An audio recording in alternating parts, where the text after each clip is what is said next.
आज मैं आपको वो हृदय विदारक कहानी सुनाने जा रहा हूं जिसका संबंध बीते हुए कल से ही नहीं है, बल्कि जो आपके वर्तमान और आने वाले कल के लिए भी एक चेतावनी है। ये कहानी है मालाबार के हजारों हिंदू पुरुषों और महिलाओं की, जिनकी चीतकारों के भाग्य में किताबों के पन्ने भी नहीं आए। सन 1921 भारत में तुर्की के इस्लामी खलीफा के लिए कांग्रेस के समर्थन से मुसलमानों द्वारा चलाया जा रहा खिलाफत आंदोलन अपने चरम पर था। मुसलमान दुनिया भर में इस्लामिक सत्ता अर्थात खिलाफत स्थापित करने के सपने को साकार करने के लिए पूरी तरह तत्पर थे। जहां एक ओर खिलाफत सभाओं में काफिरों को खत्म करने के लिए जिहाद के नारे लग रहे थे, वहीं दूसरी ओर मोहनदास गांधी के नेतृत्व में कांग्रेस हिंदुओं से हिंदू मुस्लिम एकता के नारे लगवा रही थी। इतना ही नहीं, मोहनदास गांधी और कांग्रेस हिंदुओं को इस्लामिक खिलाफत आंदोलन के लिए धन देने तक के लिए कह रहे थे। मुसलमानों का मजहबी उन्माद पूरे उफान पर था। मुसलमान नेता इस्लामिक देशों के धड़ाधड़ दौरे कर रहे थे और भारत पर हमला करके यहां खिलाफत स्थापित करने के लिए उनसे अपील कर रहे थे। जब स्वामी श्रद्धानंद जैसे समझदार हिंदू नेताओं ने खिलाफत सभाओं में काफिरों के विरुद्ध जिहाद के नारों की बात उठाई तो मोहनदास गांधी ने मुस्कुराकर कहा कि मुसलमान तो ब्रिटिश नौकरशाही के खिलाफ हैं। इस पर स्वामी श्रद्धानंद ने कहा, जब मुस्लिम मौलानाओं के मन में उल्टी भावनाएं आ गई हैं तो उन्हें इस हिंसा का इस्तेमाल हिंदुओं के विरुद्ध करने से कोई नहीं रोक सकेगा। स्वामी श्रद्धानंद की बात जल्द ही सत्य सिद्ध होती नजर आई। पंजाब से खिलाफत आंदोलन का एक प्रमुख सूत्रधार अल्लाह बख्श केरल के मालाबार में आया हुआ था। उसकी यात्रा में हिंदू मुसलमान एकता प्रदर्शन के लिए उसकी गाड़ी घोड़ों की जगह हिंदुओं से खिंचवाई गई और अल्लाहू अकबर के नारे लगवाए गए। अगस्त 1920 में गांधी ने केरल का दौरा कर वहां खिलाफत कमेटियां स्थापित कराई। केरल के हिंदुओं से खिलाफत आंदोलन के लिए जबरदस्त तरीके से धन भी इकट्ठा करवाया गया। मक्का से पढ़ाई करके आने वाले कट्टर और जिहादी मानसिकता वाले अली मुस्लियार और उसके साथी वरियन कुन्नत कुंजहम्मद हाजी, सीती कोया तंगल, चेम्ब्रासरी तंगल काफी पहले से मालाबार में इस्लामिक राज्य स्थापित करने की तैयारी कर रहे थे। इसके लिए उन्होंने प्रथम विश्व युद्ध में अंग्रेजों की ओर से लड़े हुए और प्रशिक्षित पूर्व मुसलमान सैनिकों और युवा मुसलमानों को इकट्ठा किया तथा खिलाफत स्थापित करने के लिए एक खिलाफत आर्मी बनाई। ये खिलाफत आर्मी यूनिफॉर्म और हथियार से लैस थी। ये सभी मुसलमान कुरान पर हाथ रखकर कसम खाते थे कि खिलाफत स्थापित करने के लिए वे अपने प्राण तक दे देंगे।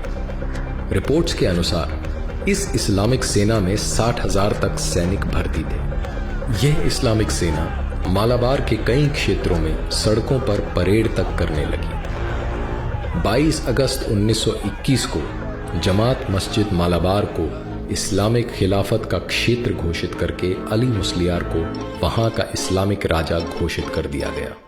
पूरे क्षेत्र को इस्लामिक शरिया क्षेत्र घोषित कर दिया गया। इमारतों पर तुर्की खलीफा के झंडे लगा दिए गए। एक विशेष प्रकार के छुरे, जिन्हें खिलाफत छुरा कहा गया, इनका बड़ी भारी संख्या में निर्माण कर मुसलमानों में बांटा गया। अब इस शरिया क्षेत्र में बारी आई हिंदू काफिरों की। काफिर हिंदुओं को इस्लाम और मृत्यु में से एक विकल्प चुनने को कहा गया। मुसलमानों द्वारा हिंदुओं पर भयानक अत्याचार शुरू हो गए।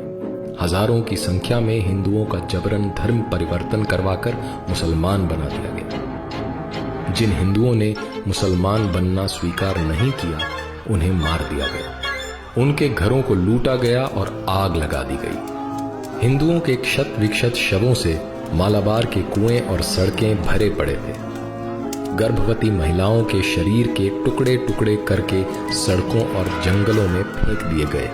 इनके गर्भ से निकले अजन्मे बच्चे जहां तहां पड़े थे। निर्दोष और असहाय हिंदू बच्चों को उनके माता पिता भाई बहनों के सामने तड़पा तड़पा कर मारा गया। युवकों को यातनाएं दी गई, कुछ को जिंदा जला दिया गया। हिंदू महिलाओं और युवतियों के साथ दुष्कर्म किए गए, उन्हें जबरन दासी बनाकर रखा गया। बेशर्मी और वहशीपन की सारी हदें पार की गई। देवालयों पर लहराते हुए हिंदू ध्वजों को उतारकर उनके स्थान पर इस्लामिक झंडे लगा दिए गए। मूर्तियों को खंडित कर दिया गया। मंदिर परिसरों में गायों को काटा गया। हजारों की संख्या में निर्वस्त्र भूखे प्यासे हिंदुओं को जंगलों में भागकर अपनी जान बचानी पड़ी। एनी बेसेंट और मालाबार की एक हिंदू महिला द्वारा तत्कालीन वायसराय रीडिंग की पत्नी को लिखे पत्र, जिनमें इन सभी अत्याचारों का विवरण है, रोंगटे खड़े कर देते हैं। सर्वेंट्स ऑफ इंडिया सोसाइटी की इंक्वायरी कमेटी की रिपोर्ट के अनुसार इस भयंकर नरसंहार में 1500 हिंदुओं की हत्या, 20,000 का बलात् इस्लामीकरण और लगभग 3 करोड़ की प्रॉपर्टी की लूट हुई। हिंदू महिलाओं के साथ दुष्कर्म की कोई सीमा नहीं थी। आधिकारिक ब्रिटिश रिकॉर्ड्स के अनुसार मुसलमानों ने 10,000 हिंदुओं की हत्या की। शांति और अहिंसा का पाठ पढ़ाने वाले और खिलाफत आंदोलन के अध्यक्ष मोहनदास गांधी का हवाला देकर जब हिंदुओं ने मुसलमानों से हिंसा रोकने की गुहार लगाई तो उन्होंने कहा, गांधी, वो तो एक काफिर है, वो हमारा नेता कैसे हो सकता है? जब मालाबार के हिंदुओं के इस भीषण हत्याकांड की खबरें पूरे देश में फैलने लगी तो आरंभ में गांधी और कांग्रेस इससे मुकरते रहे। लेकिन जब छुपाना मुश्किल हो गया तो कांग्रेस सभा में हिंदुओं के इस नरसंहार पर केवल एक निंदा प्रस्ताव रखा गया। निंदा प्रस्ताव मात्र पर तथाकथित राष्ट्रवादी मुसलमान नेता खुलकर और पूरी आक्रामकता के साथ अपने मजहबी रंग में आ गए। मौलाना फकीर, मौलाना हसरत मोहानी और दूसरे मौलानाओं ने निंदा प्रस्ताव का विरोध किया।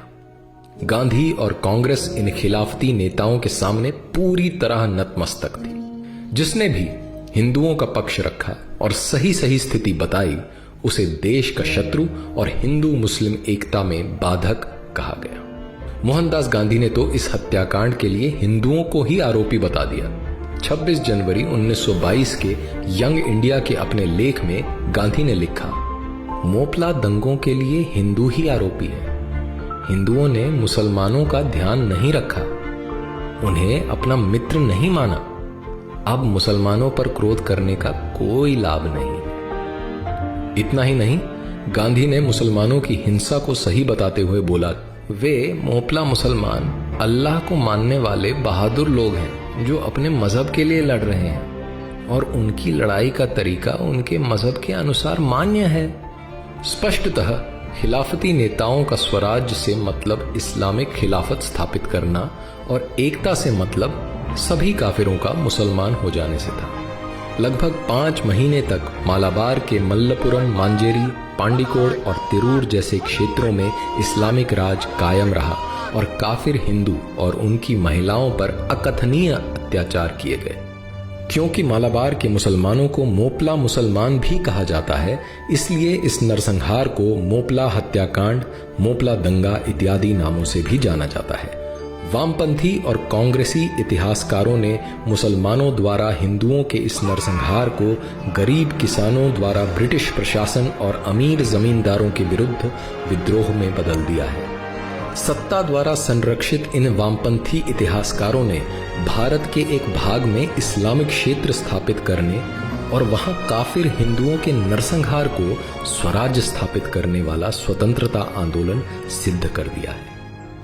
लेकिन असली इतिहास तो उन हजारों हिंदुओं और महिलाओं के खून और चीत्कारों से लिखा है जो इस्लामिक क्रूरता और नेताओं की तुष्टीकरण की राजनीति की भेंट चढ़ गए।